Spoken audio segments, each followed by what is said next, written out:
friends, good evening. Welcome back to my YouTube channel English Edition with Sunil sir. Wish you all a very happy Deepawali.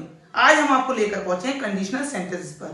Conditional sentences हमारे वे होते हैं जिनमें कोई शर्त पाई जाती है, यानी ऐसे वाक्यों को हम शर्त वाले वाक्य भी कहते हैं.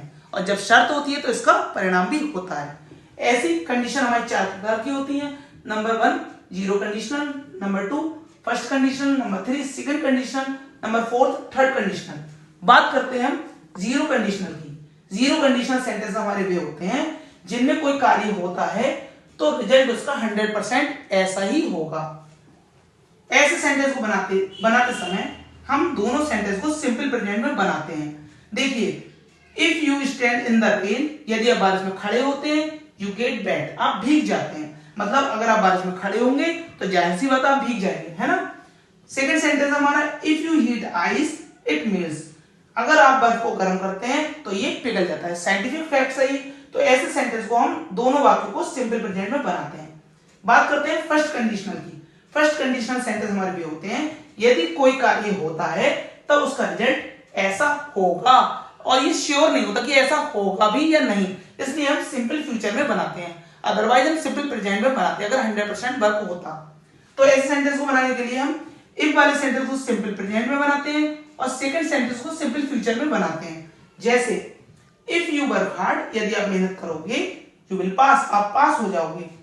सेकंड सेंटेंस हमारा if you come to me, यदि आप मेरे पास आओगे, आई विल या शैल टीच यू इंग्लिश, मैं आपको इंग्लिश सिखाऊंगा. सेकंड कंडीशनल की.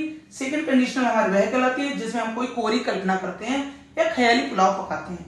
तो ऐसे सेंटेंस में जो भी सब्जेक्ट हमारा दिया होता है, चाहे वो ही हो, शी हो, इट हो, आई, इन सबके साथ वर का यूज करते हैं, क्योंकि इसका रूल होता है इफ वाले सेंटेंस को सिंपल पास्ट में बनाते हैं प्लस सेकंड सेंटेंस को हम वुड प्लस वर्ब की फर्स्ट फॉर्म से बनाते हैं.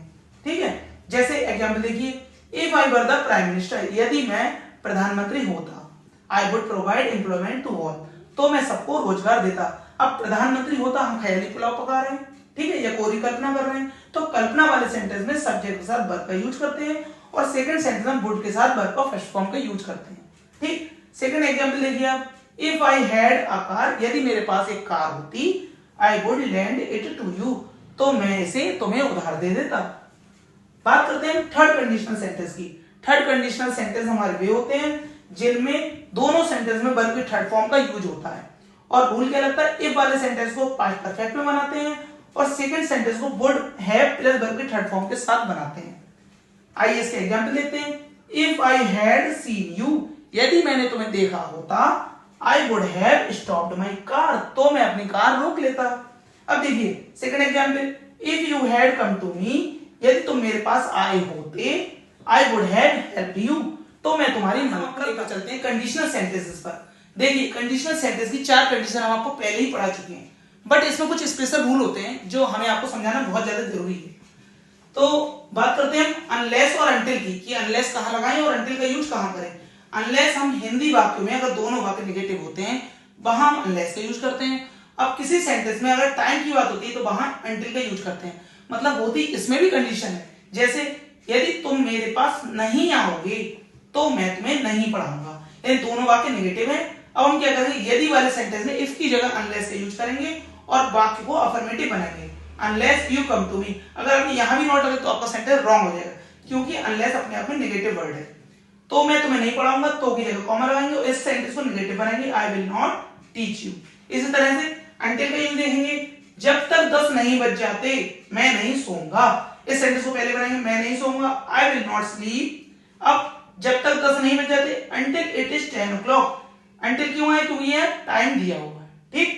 बात करते हैं हम एक और स्पेशल रूल की, जहां पर ऐसे और मानो शब्द आते हैं और इंग्लिश में हम एज इफ का यूज करते हैं, और ऐसे सेंटेंस में सब्जेक्ट ही, सी, इट, आई कुछ भी हो, वर्ब का यूज करते हैं. जैसे वह ऐसे हंसता है मानो रावण हो. अब वह ऐसे हंसता है, इसको बनाएंगे वह हंसता है, ही लाफ्स, ऐसे मानो यानी एज इफ. कैसे हंसता है, जैसे वह रावण हो तो ही वर Ravan. Thanks for watching this video.